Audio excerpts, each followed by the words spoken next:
kemarin apa namanya umroh bawa jamaah sama anak-anak juga, seperti apa sih maksudnya? Aku ceritain aja ya.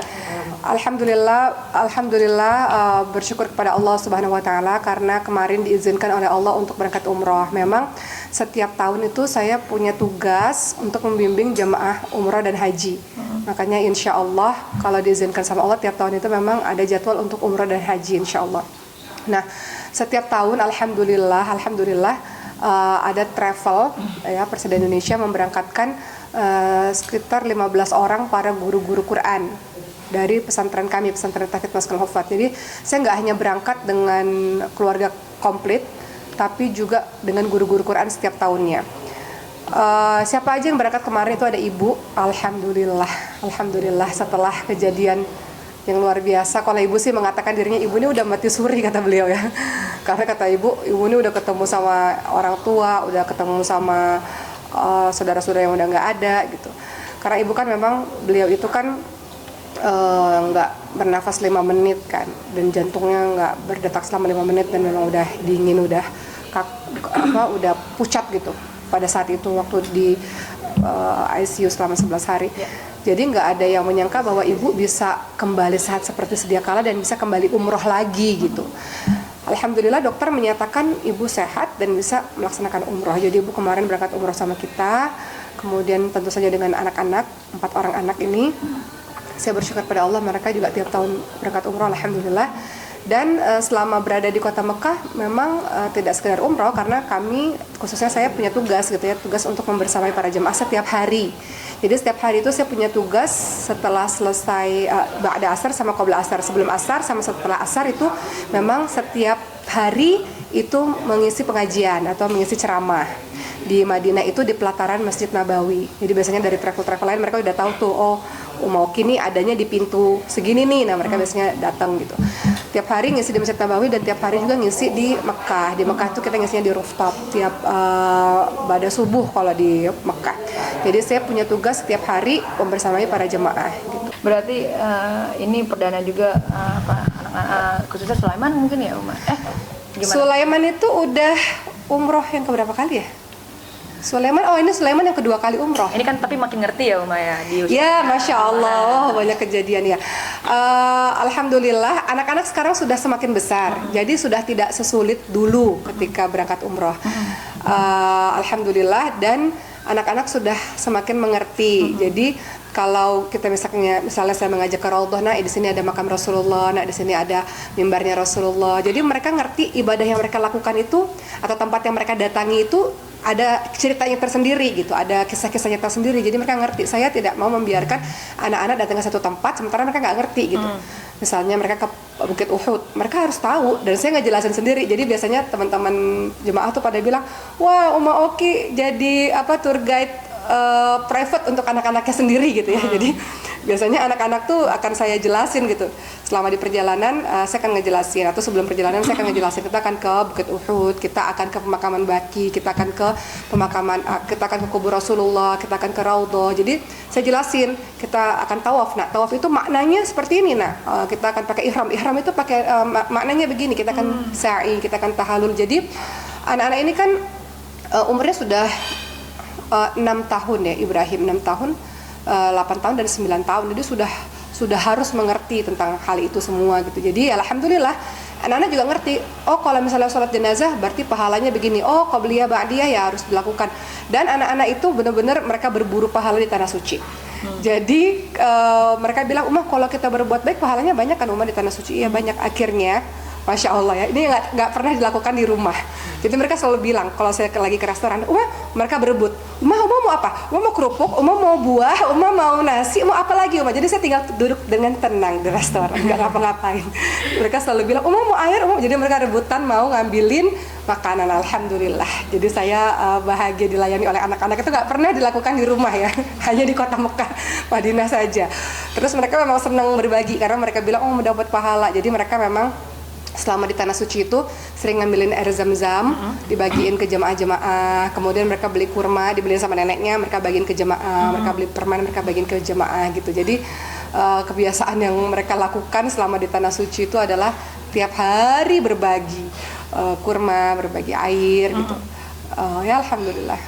Sama selain anak-anak yang semakin mengerti dengan ibadah mereka sendiri, ada yang istimewa juga nggak cuma dari umrah kemarin itu? Apa ya, banyak ya, soalnya 2 minggu ya kita berada di sana. Dan ya biasanya saya kan juga setelah ceramah kan ngajar ngaji tuh, bikin halakoh lingkaran-lingkaran gitu kan, bisa anak-anak ngaji. Dan biasanya juga anak-anak lain juga ngikut nimbrung gitu, anak-anak dari negara lain.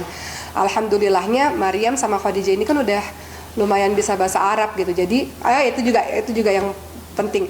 Jadi mereka bisa berkomunikasi dengan anak-anak ini. Pun sekarang alhamdulillah saya udah bisa menyuruh anak-anak saya untuk nawar karena mereka bisa bahasa Arab kan, si Maryam ini udah bisa bahasa Arab, untuk nanya ke resepsionis gitu, untuk apapun yang berkaitan sama orang tuh mereka udah berani dan mereka udah bisa gitu. Jadi mereka bisa bahasa Arab, anak-anak bisa bahasa Arab, bisa bahasa Inggris. Jadi orang-orang yang nggak bisa bahasa Inggris pun Maryam juga bisa bahasa Arab. Jadi enak untuk minta tolong, bukan nyuruh ya, minta tolong gitu. Enak untuk minta tolong ke anak-anak gitu, karena mereka udah bisa ngomong sendiri, udah bisa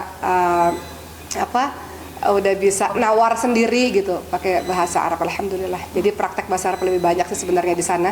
Dan Maryam Khadijah ini kan karena sekolahnya di sekolah Arab, pakai bahasa sehari-hari, bahasa Amiyah juga. Jadi ketika di Mekah Madinah mereka bisa berkomunikasi dengan orang-orang di luar gitu. Orang-orang yang pakai bahasa Amiyah, bahasa sehari-hari itu bisa gitu. Termasuk kemarin ngaji anak-anak Palestina ya, Umay? Iya, jadi ngajar anak-anak Palestina. Maryam juga ngajar ngaji kepada anak Palestina tersebut, yang ngobrol gitu. Cuman ya lucunya kadang-kadang kalau lagi belanja kan, kadang-kadang Maryam tuh suka bilang kan, kadang-kadang saya juga ngobrol pakai bahasa Arab sama penjaganya, terus Maryam juga ngomong pakai bahasa Arab. Jadi Maryam bilang, "Uma, nggak usah beli, itu mahal banget," gitu. Tapi dia lupa pakai bahasa Arab, jadi orang itu ngerti juga gitu. Jadi, "Kok kamu malah nyuruh ibu kamu jangan belanja sih," gitu. Jadi ya saya udah mulai ngerasain dampaknya. Kalau dulu kan anak-anak masih belajar bahasa kan proses kan, teman-teman semua. Maksudnya semakin sering dipakai, semakin sering ada komunikasi atau ada partnernya, semakin lancar gitu. Jadi saya ngerasain anak-anak udah mulai bisa berkomunikasi di tahun ini sih. Baru nyadar gitu, oh ternyata anak-anak bisa berkomunikasi seluas itu gitu dengan orang-orang di sekitar. Jadi ya alhamdulillah. Sama selama di kota Mekah itu tentu saja karena anak-anak ini kan umrohnya pada masa mereka sudah masuk sekolah 2 minggu pula, jadi begitu pulang ke Indonesia langsung ujian. Jadi selama di kota Mekah itu adalah les juga online sama gurunya. Tugas saya adalah dari semua anak-anak saya yang paling agak sulit belajar adalah Khadijah. Itu paling sulit belajar. Kalau yang lain-lain aman lah, alhamdulillah terkendali. Kalau Khadijah ketika dia online sama gurunya, saya duduk di bawah. Kerjaan saya adalah menggerak-gerakkan kaki Khadijah, mengelap kakinya dengan tisu basah supaya nggak tidur. Karena dia dikit-dikit begini. Jadi tugas saya adalah membasahkan kakinya, mencuci kakinya, menggerak-gerakkan kakinya. Jadi kalau andaikan ada CCTV gitu ya, saya ada di bawahnya Khadijah. Selama 1 jam mendampingi Khadijah untuk menggerakkan kakinya supaya nggak tidur. Jadi ya itu, jadi setiap hari itu meluangkan waktu memang 2 jam untuk anak-anak les, supaya ketika masuk sekolah mereka bisa langsung ikut ujian gitu. Itu yang lumayan sih, menyita waktu dan kesabaran ya, khususnya buat Khadijah ya. Karena entah kenapa kalau belajar pasti gini dia tidur, giliran suruh main rame gitu, semangat. Jadi ya kalau ada CCTV itu kelihatan saya yang menggerak-gerakkan kakinya biar nggak tidur gitu. Dengan maksudnya Maryam udah bisa dilihat dengan komunikasi yang lebih luas, dengan bahasa Arabnya itu udah jadi maksudnya lebih pede gitu nggak semua untuk kan Maryam udah mau ke Mesir gitu, bagaimana? Iya, sekarang ketika ngelihat anak-anak khususnya Maryam ya, Khadijah juga masih berproses. Maryam sekarang udah lebih luas dalam bahasa Arabnya. Saya tanya sama Maryam takut nggak nak pindah ke negara baru gitu? Terus dia bilang enggak, saya nggak takut. Cuman sekarang ini karena mendekati bulan pindah, sayanya jadi agak ciut gitu hatinya ya. Ciut itu karena aduh gitu ya, maksudnya nih anak ada Sulaiman, ada Ibrahim ya, maksudnya masih itulah, masih gimana nih gitu. Cuman ya insya Allah mudah-mudahan Allah bantu semuanya. Yang jelas sekarang anak-anak masih terus belajar karena katanya ujiannya sih bulan Mei akhir ini gitu. Jadi kita masih terus mempersiapkan anak-anak. Jadi teman-teman mohon doanya aja Kita nggak tahu, saya nggak tahu kedepannya gimana, tapi mohon doanya aja semoga semuanya lancar lah, karena kan tujuannya emang benar-benar buat belajar, buat menuntut ilmu, nanti setelah itu bisa balik ke Indonesia dengan lebih berilmu lagi gitu, mudah-mudahan ya lebih bermanfaat lagi gitu. Tadi Uma yang tadi Mariam kasih tahu kalau itu bajunya mahal yang 20 juta itu nggak sih, bukan ya? Apa? Yang tadi kan Mariam kasih tahu bahwa ini jangan beli Uma karena bajunya Oh, mahal. iya. Itu yang dalam rupiahnya 20 juta benar ya? Iya benar. Gitu. Iya, kita kaget ya, banyak kejadian sih di Mekah tuh, banyak kejadian, termasuk saya nggak nyangka ya teman-teman semua, Indonesia tuh kan kalau kita tuh punya baju tuh bagus-bagus kan, dan harganya tuh terjangkau. Tapi kalau di Mekah Madinah kan modelnya itu aja tuh, abaya lurus-lurus begitu kan. Kemudian saya nggak nyangka kalau ternyata harganya tuh 20 juta rupiah. Jadi saya cukup kaget kok ada baju harganya segitu gitu. Jadi kata Mariam, usah itu mahal banget, kali linjit dan terus saya bilang siapa juga yang mau beli, ini mahal banget, nggak worth it gitu loh, harga 20 juta baju tuh buat saya di Indonesia bisa dapat berapa lusin kali gitu bajunya gitu. Terus kalau ketika di Mekah Madinah kemarin kita juga coba untuk naik skuter. Jadi umrah itu anak-anak coba semuanya. Kita umroh tuh 3 kali. Jadi umroh jalan kaki, umroh naik kursi roda, anak-anak nih maksudnya, sama umroh naik skuter. Nah giliran udah naik skuter, keterusan mereka mau naik skuter. Terus saya bilang, nih skuter nih pahalanya nih nggak sebanyak jalan kaki, kita harus jalan kaki lagi nih, udah naik skuter aja Uma gitu. Jadi pertama sengaja saya ajak anak-anak umroh jalan kaki, jadi mereka ngerasain. Tapi mereka bilang, soalnya kalau umroh katanya, terus dia bilang orang-orang keteknya kan begitu, dia bilang gitu. Tuh bau ketek umroh. Anak-anak ya. Jadi mereka bilang bau ketek, mereka bilang gitu, kata mereka gitu ya. Cuman saya bilang memang begitu nak, gitu. Orang-orang kan emang gede-gede kan kecil-kecil gitu. Terus mereka bilang iya Uma bau ketek gitulah. Tapi saya bilang ya itu bagian proses ibadah yang harus dijalani gitu.